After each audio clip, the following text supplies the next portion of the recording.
Good morning, everyone. In this topic, we are going to study about the mole concept problems in basically in the solutions.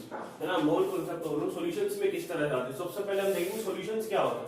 Basically हम लोगों ने mixture का type पढ़ा था एक, उसमें हमने पढ़ा था कि टाइप होता है होमोजेनियस मिक्सचर, जिसको ही हम सॉल्यूशन का नाम देते हैं. है ना, होमोजेनियस मिक्सचर को ही हम क्या बोलते हैं, सॉल्यूशन. बेसिकली बात ये है ना. अब अगर मैं आपको बोलूं कि सॉल्यूशन होता क्या है, it is a mixture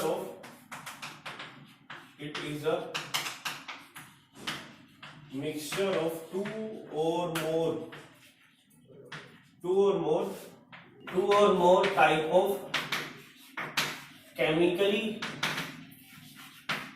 non reacting substances. बात की जो केमिकली रिएक्ट ना करें ऐसे सब्सटेंस की बात करेंगे. हम मिक्सचर तभी बनाते हैं, देखो मिक्सचर जस्ट की दो चीजें मिक्स करी हमने, है ना. ऐसा नहीं है कि कोई डिफरेंट टाइप की चीज ही मिल गई हमें, है ना, बाहर. ऐसा कुछ नहीं होने वाला. केमिकली नॉन रिएक्टिंग चीजें होने वाली. जैसे एग्जांपल शुगर प्लस वाटर का, तो ये केमिकली रिएक्ट नहीं करते बेसिकली. क्यों? रीजन भी क्योंकि नया प्रोडक्ट नहीं बनता. जो यहाँ पे जो सोल्यूशन बना है हमारे पास, जो इन दोनों को मिक्स करने का सोल्यूशन बना है, शुगर का जो टेस्ट था वो पहले भी स्वीट था, है ना, मीठा था. और पानी में डालने के बाद जब सॉल्यूशन बना, उसका टेस्ट भी तो क्या होने वाला है, स्वीट होने वाला है. यूं तो है नहीं कि पानी में डालने के बाद वो उसका टेस्ट जो है वो सोर हो गया. ऐसा तो नहीं हुआ. खट्टे टेस्ट का तो नहीं हुआ ना, वो स्वीट टेस्ट ही था. सो बेसिकली ज्यादा चेंज नहीं, क्योंकि नॉन रिएक्टिंग सब्सटेंसेस की बात कर रहे हैं. ऐसा मिक्सचर जो नॉन रिएक्टिंग सब्सटेंसेस से बना हुआ, किसी टू और मोर टाइप के सब्सटेंस होते हैं. यहाँ पे तीन चीजें डालो तो भी सॉल्यूशन कहलाएगा. अब बेसिक बात क्या है, इसमें दो टाइप की चीजें होती है. एक सॉल्यूशन में हमारे पास एक चीज होती है सोल्यूट, एक चीज होती है यहाँ पे सोल्यूट, दूसरी चीज होती है सोलवेंट. एक सॉल्यूशन में दो चीजें देखते हैं, एक सोल्यूट और एक सोलवेंट, है ना. सोल्यूट ऐसा जो कि मिनिमम क्वांटिटी में प्रेजेंट हो, which is present in the minimum quantity. Minimum quantity वाले को क्या बोलेंगे हम लोग, सोल्यूट. और मैक्सिमम क्वांटिटी वाले को क्या बोलेंगे, सोलवेंट. ना ये ऐसा बोल दो कि एक चीज हम पता चल गई, मान लो सोल्यूट जो कि कम क्वांटिटी में, तो दूसरी चीज बचेगी सॉल्यूशन में, वो सिर्फ और सिर्फ क्या होने वाला है, सोलवेंट होगा, है ना. ऐसे लिख सकते हैं कि other quantity other than the solute is known as solvent, और quantity other than the solute is known as solute. Basically तो मैक्सिमम क्वांटिटी में कौन प्रेजेंट होने वाला है यहाँ पे, सोलवेंट में. सो अगर इसकी बात करूं, अगर इसको ये लिया तो शुगर मैंने यहाँ पे मान लो ली थी 2 स्पून शुगर ली थी, और पानी ले लिया मैंने 2 ग्लास. 2 ग्लास एक कंटेनर में पानी ले, तो ऑब्वियसली इसकी क्वांटिटी जो हमें ज्यादा पता लग रही है ना, तो 2 चम्मच ही लिया. तो यहाँ पे ये एक्ट कर रहा है किसकी तरह, सोल्यूट की तरह एक्ट कर रहा है, और यहाँ पे एक्ट कर रहा है किसकी तरह, सोलवेंट की तरह, है ना. इतनी बार आपको पता लगे कि सोलवेंट क्या है, जो ज्यादा क्वांटिटी में प्रेजेंट हो, solute which is present in the less quantity, है ना. उसी से दोनों से सोल्यूशन बनता है. और अगर मैं बोलूं कि एक चीज और इसमें बड़ी बात है कि solution can be it can be more than 1. Solute जो होता है ना, वो एक से ज्यादा हो सकते हैं, but solvent is always 1. It is always 1, क्योंकि जो हायर क्वांटिटी में होगा, इट इज ऑलवेज, तो हायर क्वांटिटी में होगा उसको हम क्या बोलेंगे, सोलवेंट. इसलिए बोला कि substances other than solvent is known as solute. जितना भी बाकी बचा होगा सोल्यूट होने वाला है. बट अगर सोल्यूट की बात करूं तो जितने सोल्यूट प्रेजेंट होंगे, एक से ज्यादा भी हो सकते हैं, है ना. अगर मैंने 2 चीजें डाली होती है यहाँ पे, 1 स्पून मैंने मान लो सोल्ट लिया, और साथ में 1 स्पून मैंने शुगर ले लिया, और ये दोनों चीजें ऐड करी किसमें, 1 लीटर वाटर में. सोलवेंट तो यहाँ पे एक ही है ना, बस सोलवेंट इज ऑलवेज 1, है ना. मान लो मैंने ये 2 स्पून लिया होता, सेम भी ना करो, दोनों की क्वांटिटी डिफरेंट कर दो, तो भी क्या है, ये सबसे ज्यादा है, तो ये ऐसे सोलवेंट काम करेगा. और ये दोनों जो बचे, ये दोनों किसकी तरह काम करने वाले हैं यहाँ पे, सोल्यूट की तरह. Both are like solute to the solvent. So यहाँ पे जो सोल्यूशन बनेगा उसका सोलवेंट ये है, सोल्यूट ये है. तो सोल्यूट जो है वो एक से ज्यादा हो सकते हैं, बट सोलवेंट इज ऑलवेज 1, जो हाईएस्ट क्वांटिटी में प्रेजेंट होगा. सो ये बात थी हमारे सॉल्यूशन को लेके. अब एक टर्म आती है यहाँ पे कंसंट्रेशन की, एक टर्म आती है यहाँ पे कंसंट्रेशन ऑफ सॉल्यूशन. डिफाइन करते हैं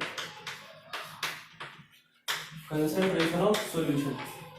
सॉल्यूशन की कंसंट्रेशन कितनी है, बेसिकली सॉल्यूशन की कंसंट्रेशन डिफाइंड होती है किससे, अमाउंट ऑफ सोल्यूट से.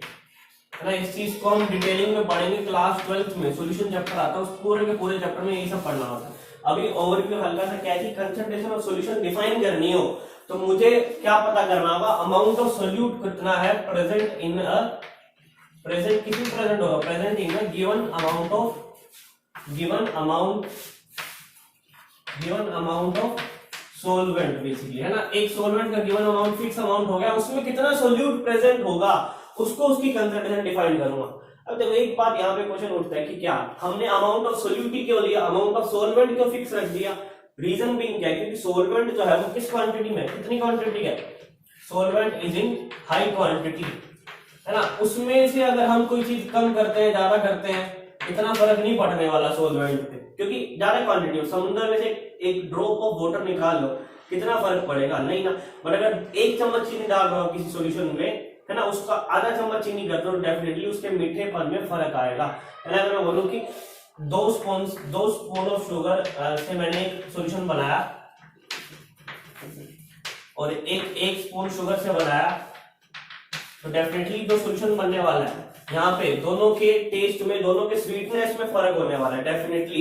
इसलिए बात करते हैं अमाउंट ऑफ सोल्यूट कितना है, उससे डिसाइड होता है कि कंसंट्रेशन कितनी है एक्चुअली में, है ना। अगर 1 स्पून शुगर डालूंगा ये सोल्यूट की तरह काम कर रहा है, तो अगर 1 स्पून शुगर है तो मैं वही तो बोलूंगा कि 1 स्पून शुगर डाला मैंने, किसमें, एक फिक्स अमाउंट ले लिया, कितना 1 लीटर वाटर लिया मैंने, 1 litre water as a solvent काम कर रहा है, एज ए सोलवेंट काम कर रहा है 1 लीटर वाटर।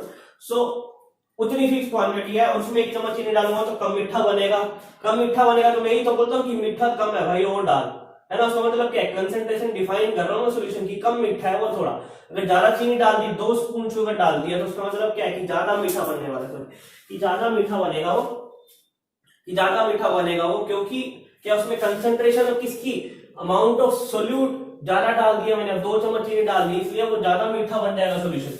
मतलब अमाउंट ऑफ सोल्यूट जितना ज्यादा होगा उतनी ज्यादा क्या होने वाली, कंसंट्रेशन होने वाली वो सॉल्यूशन की बेसिकली बात है।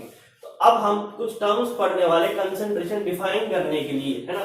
हम 6 टर्म्स पढ़ेंगे बेसिकली जो कंसंट्रेशन डिफाइन करेगी एक सॉल्यूशन की।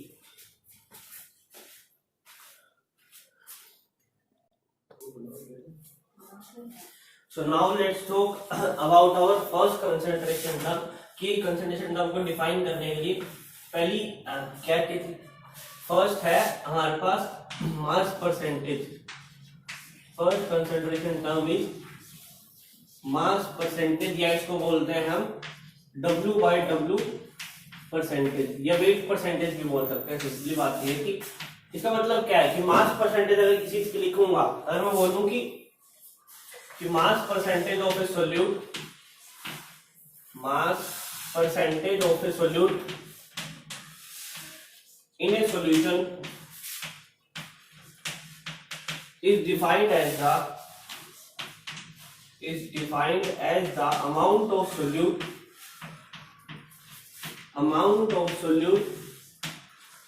present in a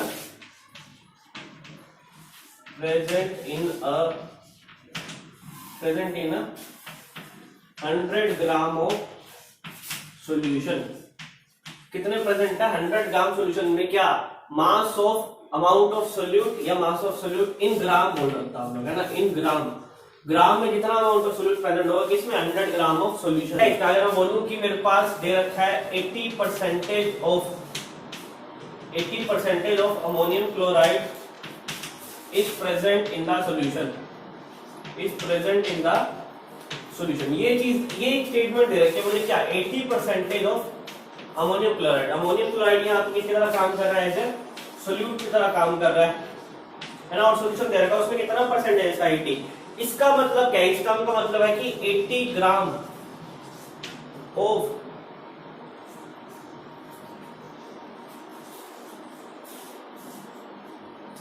80 ग्राम तो ज्यादा हो गया, 8 gram of 8% of NH4Cl is present in the solution which is acting as a solute. So 8 gram of NH4Cl is present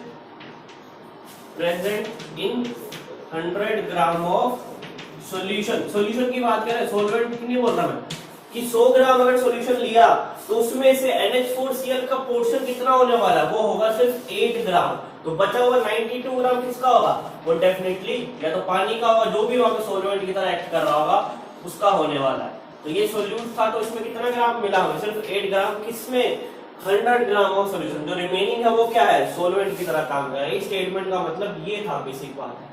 तो अगर मास परसेंटेज गिवन है तो उसको इस तरह से आपको फाइंड आउट करना होगा।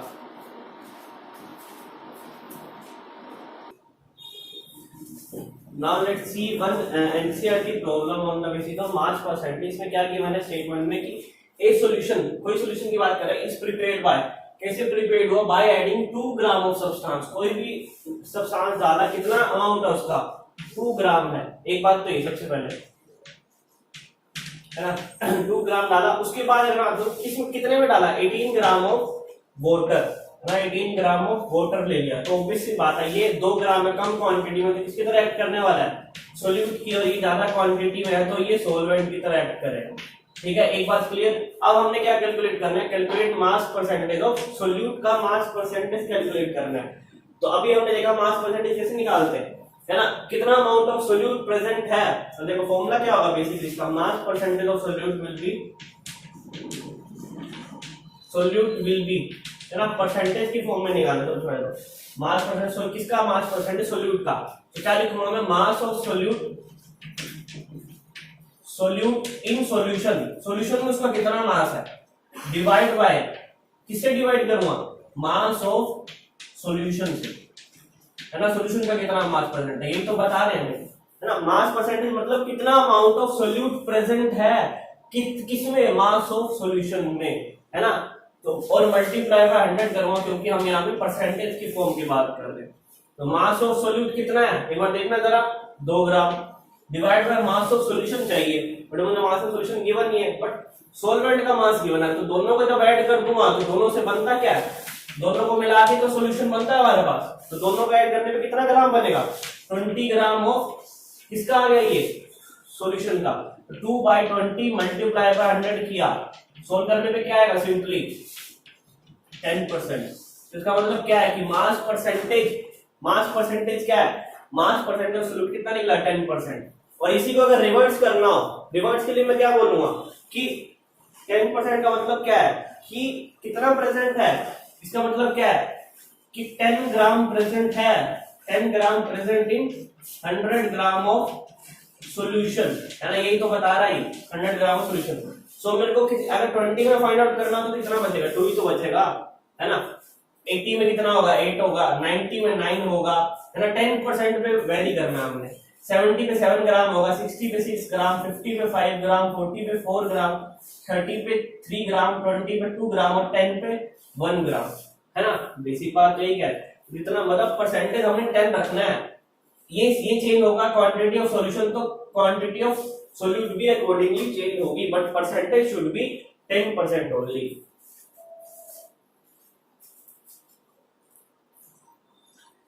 Now let's talk about the second concentration term here. Second is molarity. Molarity की बात करेंगे। Molarity is represented by capital M, है ना। रिप्रेजेंटेशन भी आप लोगों को याद रखनी, कैपिटल M। सो बेसिकली अगर मैं बोलूं कि मोलैरिटी क्या होता है, it is defined as the number of moles of solute, किसके, है ना, सोल्यूट की क्वांटिटी की बात करता है, number of moles of solute present in 1 litre of solution, है ना। सॉल्यूशन के कितने वॉल्यूम दे रखे हैं, मतलब 1 लीटर ऑफ सॉल्यूशन में कितने नंबर ऑफ मोल्स प्रेजेंट होंगे, उसको उसकी मोलैरिटी का नाम दिया जाएगा। जैसे फॉर एग्जांपल अगर बोलूं मोलैरिटी कैसे निकाल, molarity will be equal to number of moles of solute divide by क्या, volume of solution, divide by volume of solution, किसमें, लीटर में। सबसे इंपॉर्टेंट बात याद रखनी कि हमेशा मोलैरिटी निकालते वक्त वॉल्यूम ऑफ सॉल्यूशन को आपको लीटर में ही करना पड़ेगा, ये फैक्ट है ना। इसके बिना नहीं काम चलेगा, पक्का फिर आंसर गलत आने वाला है। सो मोलैरिटी जब भी फाइंड आउट करो तो volume of solution should be in litre only. So अब अगर इसकी बात करो, अब ये तो फॉर्मूला है मोलैरिटी निकालने का, यही तो बता रहा है कंसंट्रेशन, ये तो बता रहा है कि कितना अमाउंट प्रेजेंट है सोल्यूट का, किसमें, सॉल्यूशन में। अब एक बात बोलो, अब इसकी एसआई यूनिट की बात करो, एसआई यूनिट निकालते हैं इसकी क्या, मोल्स को रिप्रेजेंट करता हूं मैं सिंपली क्या से, MOL, और ये किस में है, वॉल्यूम किस में लिया हमने, लीटर में, तो मोल पर litre is the SI unit. SI unit क्या होने वाली है मोलैरिटी की, मोल पर लीटर, इस हिसाब से लिखो, या मोल पर लीटर इस हिसाब से, तो ये एसआई यूनिट है, ये आपको याद रखनी है, सीधी एसआई यूनिट भी पूछ दी जाती है एग्जाम में, कि एसआई यूनिट क्या है बेसिकली, है ना, मोलैरिटी, और रिप्रेजेंटेशन किससे करते हैं, कैपिटल एम से। एक बात की, अब अगर मैं फाइंड आउट करना तो नंबर ऑफ मोल्स आप लोगों को याद हो कैसे फाइंड आउट करते हैं, नंबर ऑफ मोल्स निकालने का फॉर्मूला क्या था बेसिकली, नंबर ऑफ मोल्स क्या था, given mass upon molar mass, है ना, given mass upon molar mass. Molecule की बात करेंगे, एटम की बात करेंगे तो यहाँ पे एटॉमिक मास आ जाएगा, बेसिक बात, तो नंबर ऑफ मोल्स निकालना इस तरह से। So there is a mistake in a definition of molarity here. There is a solute present in a liter of solution आएगा यहाँ पे, ना कि present in 1 liter of solution. So now let's see another question of NCERT here. Given is calculate the molarity of NaOH in solution prepared by dissolving its 4 ग्राम, है ना, मतलब क्या दे रखा है, अमाउंट ऑफ सॉल्यूशन क्या कितना दे रखा है, सॉरी अमाउंट ऑफ सॉल्वेंट कितना दे रखा है, 4 ग्राम ऑफ NaOH डिसॉल्व किया है हमने, किसमें, एंड ऑफ वाटर में, हमें पता है सॉल्वेंट कितना काम करने वाला, वाटर तो जितना मर्जी हमें ले लिया उससे भी फर्क नहीं पड़ रहा। क्वांटिटी कितनी है, 250 सेंटीमीटर ऑफ सॉल्यूशन, है ना, वॉल्यूम ऑफ सॉल्यूशन कितना है, यहाँ volume of solution is 250 centimetre cube, centimetre cube मतलब होता है ml, मिलीलीटर में, है ना, सेंटीमीटर क्यूब मतलब क्या है कि 1 millilitre will be equal to 1 centimetre cube, एक बात याद रखना, और 1 litre will be equal to 1 decimetre cube ना, ये थोड़ी सी याद रखने वाली चीजें हैं, ये हम आगे पढ़ने वाले थे, अभी साथ में पढ़ लेते हैं। चलो 1 millilitre will be equal to 1 centimetre cube और 1 litre will be equal to 1 decimetre cube है। सो यहाँ पे अगर मोल इसका मतलब क्या है, मतलब मोल पर लीटर को मैं एक और क्वांटिटी लिख सकता हूँ, मोल पर डेसीमीटर क्यूब भी लिख सकता हूँ, है ना, एक ही बात है। और अगर मैं बात करना था यहाँ पे 4 ग्राम दे रखा तो किसका weight, given amount of solute का। अब मुझे मोलैरिटी निकालनी, मोलैरिटी के लिए क्या है, सबसे पहले मेरे को चाहिए number of moles of solute divide by volume of solution in litre, है ना, वॉल्यूम ऑफ सॉल्यूशन को लीटर में चेंज करते हैं, क्या हो जाएगा 1 ml will be equal to, है ना, क्या होगा, सिंपली इसको 1000 से डिवाइड ही तो करना है हमें, 1000 से डिवाइड करके किस में आ जाएगा, लीटर में आ जाएगा बेसिकली, है ना, मिलीलीटर में रखा है, 1000 से डिवाइड करोगे तो किस में कन्वर्ट होगा, लीटर में, या सिंपल बोलो उसको डेसीमीटर क्यूब में कन्वर्ट होगा।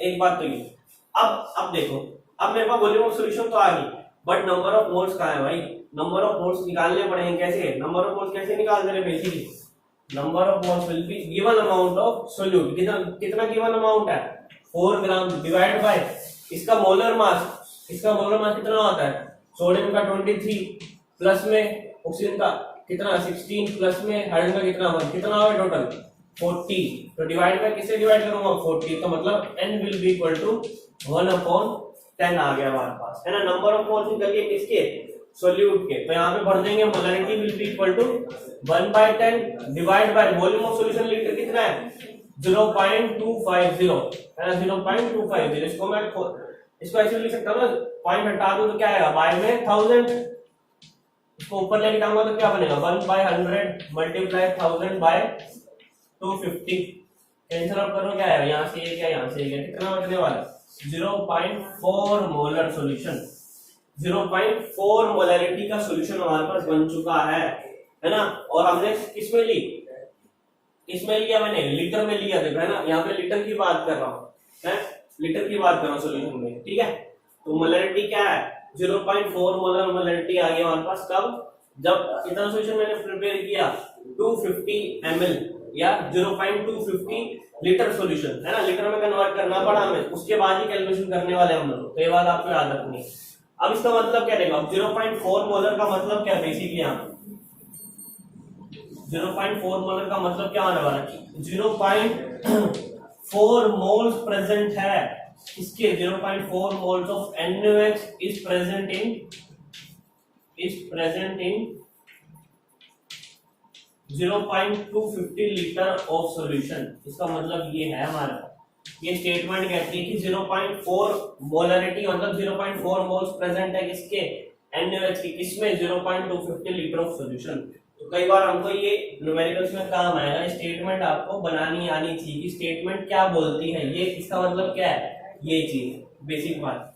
सो ये दो कंसंट्रेशन टर्म्स थे हमारे पास।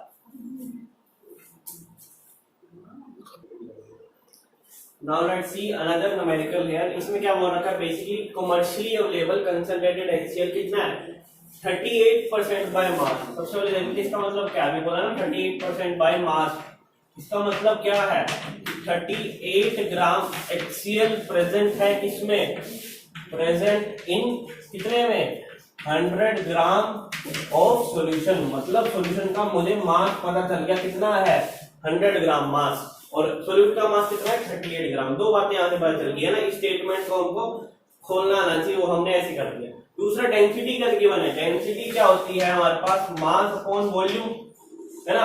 अब मुझे डेंसिटी गिवन है, मास गिवन है, तो क्या वॉल्यूम ऑफ सॉल्यूशन नहीं निकाल सकता है ना, डेंसिटी ऑफ सॉल्यूशन ही तो गिवन है वहां पे, और मास ऑफ सॉल्यूशन हमें कितना बदल गया, 100 ग्राम है। तो डेंसिटी गिवन यहाँ पे होने को तो क्या आएगी, सबसे पहले वॉल्यूम निकालने के लिए क्या करना पड़ेगा मुझे, मास अपॉन डेंसिटी। मास कितना है, 100 ग्राम, डेंसिटी कितनी है 1.19, ये ग्राम है और ये ग्राम पर सेंटीमीटर क्यूब। तो कितना आंसर आ जाएगा, इसको सोल्व करोगे आंसर आएगा लगभग अप्रोक्सीमेट, मैंने पहले सोल्व कर लिया, इसका आंसर आएगा 84.03 के आसपास, है ना। और क्या बनेगा, सेंटीमीटर क्यूब में है, क्योंकि सेंटीमीटर क्यूब को ऊपर लेके जाओगे तो क्या बनेगा, सिंपल, या -3 ऊपर ले जाके प्लस हो जाएगा, ग्राम से ग्राम कैंसिल। ये वैल्यू आ चुकी है मेरे पास वॉल्यूम ऑफ सॉल्यूशन किसमें, सेंटीमीटर क्यूब में। सेंटीमीटर क्यूब मतलब क्या होता है, मिलीलीटर, इसमें लीटर में चेंज करना तो क्या करूंगा, divide by 1000। So 84.03 divide by 1000 litre कितना बन जाएगा, 0.08403 लीटर। ये आ गया वॉल्यूम ऑफ सॉल्यूशन मेरे पास। एक बात और चलिए, मुझे क्या निकालना, मोलैरिटी निकालनी है। मोलैरिटी के लिए मुझे क्या चाहिए, number of moles of solute divide by volume of solution litre. एक चीज मेरे पास आ चुकी है, वॉल्यूम ऑफ सॉल्यूशन, है ना। नंबर ऑफ मोल्स चाहिए, नंबर ऑफ मोल्स कैसे निकालते हैं, गिवन वेट अपॉन, है ना, given mass upon molar mass. तो नंबर ऑफ मोल्स निकालने के लिए क्या करना पड़ेगा, गिवन मास कितना है 38 किसका, HCl का, डिवाइड बाय मोलर मास कितना होता है HCl का, मोलर मास होगा 1 + 35.5 विल बी इक्वल टू 36.5 ग्राम पर मोल, है ना। ये इसका मोलर मास हो गया, ये दे रखा ग्राम में, और ये कितना है 36.5 ग्राम पर मोल। मेरा ग्राम से ग्राम कैंसिल बचेगा क्या, मोल्स में इसका आंसर आएगा लगभग 1.04 के आसपास। 1.04 मोल्स निकलिए किसके, सॉल्यूट के। नंबर ऑफ मोल्स पे आ गए, वॉल्यूम पे आ गया, हमको क्या निकालना, सिर्फ और सिर्फ molarity. Molarity will be equal to 1.04 divide by 0.08403। इसकी कैलकुलेशन कर लेना, और कैलकुलेशन के बाद हमारे पास आंसर आएगा लगभग 12.38 आने वाला है, 12.38 आएगा इसका आंसर। 12.38 क्या, मोलर, है ना। 12.38 मोलैरिटी है किसकी, अगर मैं 38% HCl लूंगा, उस सॉल्यूशन की मोलैरिटी मुझे पता लगी कि इतना मोलर सॉल्यूशन है, मतलब काफी हाईली कंसंट्रेटेड है ये HCl, है ना। डाइल्यूट नहीं है ये, कंसंट्रेटेड है। इसको हाथ में लोगे तो डेफिनेटली हाथ से जाएगा, काफी सारा कंसंट्रेटेड है ना। कमर्शियली लगभग मुझे 12 से 13 मोलर सॉल्यूशन ही मिलता है जो हमें HCl प्रोवाइड होता है ना लेबोरेटरीज में, तो इतनी मोलैरिटी होती है उसके लगभग। सो ये कुछ क्वेश्चन था दोनों केस में कि हमने दो कंसंट्रेशन टर्म पढ़ लिया, कौन कौन सी, एक तो मोलैरिटी और अगली क्या पढ़ी, mass percentage. So next lecture में हम लोग पढ़ने वाले हैं डेफिनेटली मोलैरिटी रहती है मोलैरिटी, नॉर्मेलिटी हो गया, और स्ट्रेंथ है, और एक आदि ppm और है। तो ये 3-4 हम और कंसंट्रेशन टर्म्स पढ़ने वाले हैं नेक्स्ट लेक्चर में। तो this is all for today, thank you so much everyone.